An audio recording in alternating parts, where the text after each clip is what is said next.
ছাত্ৰীসকল তুমি আগলৈ মুখ কৰিবা এইপিনে মুখ কৰিব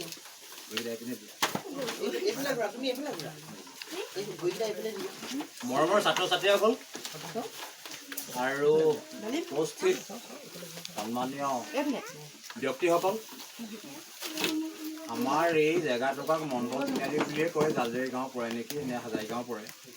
তথাপি এই মণ্ডল তিনিআলি স্থানত এই দিব্যজ্যোতি বৰুৱা ছাৰৰ এটা সপোন আছিলে খুব চমুকৈ কওঁ যে ইয়াত এখন আৰ্ট স্কুল আমিনো কিয় খুলিব নোৱাৰোঁ তেখেতৰ প্ৰচেষ্টাতে এই ছাৰৰ প্ৰচেষ্টাতে তেখেতৰ নাম দিব্যজ্যোতি বৰুৱা ছাৰ চিনি পোৱা নে তোমালোকে জানানে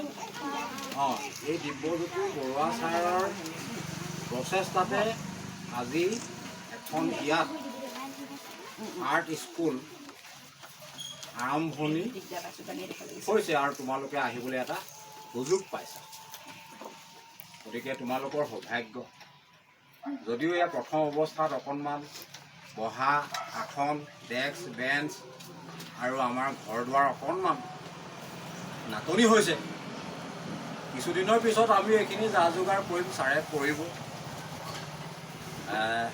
তোমালোকৰ সকলোৰে আগ্ৰহ দেখিছোঁ খুব ভাল পাইছোঁ আজি দেওবাৰ বুলি ঘৰত বহি নাথাকি শুনাৰ লগে লগে সকলো দৌৰি আহিছে আমি আৰ্ট কৰিমগৈ খুব ভাল পাইছোঁ আগলৈ এনেদৰে ৰাখিবা তাৰপিছতে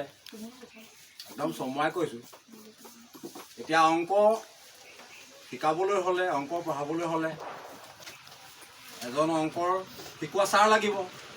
ইংৰাজী পঢ়াবলৈ হ'লে ইংৰাজী পঢ়োৱা এজন ছাৰ থাকিব লাগিব হয় নহয় বাৰু স্কুলত পঢ়ায় আমাক আৰ্ট শিকাবলৈ হ'লেও এগৰাকী ছাৰ বা এগৰাকী বাইদেউ লাগিব সেয়াও তোমালোকৰ কাৰণে আমি আমন্ত্ৰণ কৰি আনিছোঁ সেয়া হ'ল প্ৰথমতেই মই তোমালোকৰ আগত ৰাইজৰ আগত চিনাকি কৰিব বিচাৰিছোঁ আমাৰ বৰপথাৰত জাতীয় বিদ্যালয় নামৰ এখন বিদ্যালয় আছে জাতীয় বিদ্যালয় সেই বিদ্যালয়ত আৰ্ট বিষয়ত আজি কেইবাবছৰ ধৰি শিক্ষকতা কৰি আছে খুব ভাল আৰ্ট আঁকে আমাৰ ঘৰতো আঁকিছে মোকো আঁকি দিয়ে সেইখন বিদ্যালয়ত মই টিচাৰ ময়ো শিক্ষক কৰি আছোঁ খুব ধুনীয়া তোমালোকক খুব ভালদৰে শিকাই দিব এয়া তোমালোকক দিয়া এখেতৰ নাম শ্ৰীযুত শ্ৰীধৰ শইকীয়া নামটোৱে শ্ৰীধৰ মনত ৰাখিবা শ্ৰী এখেতে লিখে মানে শ্ৰীধৰ শইকীয়া দেই নামটোত শ্ৰীধৰ এটা আছে তাৰপিছতে এতিয়া একেবাৰে শিক্ষা শেষ কৰা নাই কিন্তু আৰ্টৰ শিক্ষা শেষ কৰিলে আৰ্ট পঢ়ি শেষ কৰিলে খুব ধুনীয়া আৰ্ট আঁকে মোক আঁকি দিছিলে মোৰ এটা বাৰ্থডেত নে কিহত গিফ্ট কৰিছিলে মোক আঁকি বান্ধে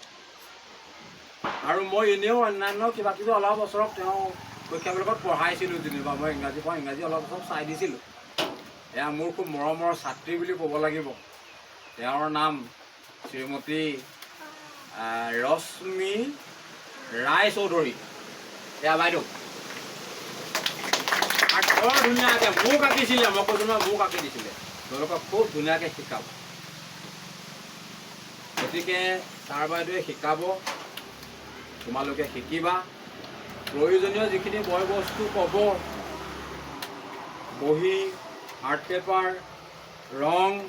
এইখিনি আৰু যা যোগাৰ কৰি আনি কৰি তোমালোকে শনিবাৰে দেওবাৰে ক্লাছখিনি হয় আৰু শিকিব লাগে আৰু খুব ধুনীয়া সুযোগ পাইছে মই ভাবোঁ আমাৰ এই আৰ্ট স্কুলখন আজি আৰম্ভ হৈ সুদূৰ ভৱিষ্যতে পূৰ্ণাংগতা লাভ কৰি এই অঞ্চলটোৰ ভিতৰতে এখন নামকৰা বিদ্যালয়লৈ ৰূপান্তৰিত হয় তাৰ প্ৰতি ভগৱানৰ ওচৰত প্ৰাৰ্থনা জনাইছোঁ আৰু সকলো ছাত্ৰ ছাত্ৰীৰ লগতে শিক্ষক শিক্ষয়িত্ৰীৰ প্ৰতি মোৰ শুভকামনা জ্ঞাপন কৰি যি পৰিচয় পৰ্ব আছিল থুলমূলকৈ ইমানকে কৈ মোৰ চমু বক্তব্য সামৰি লৈছোঁ।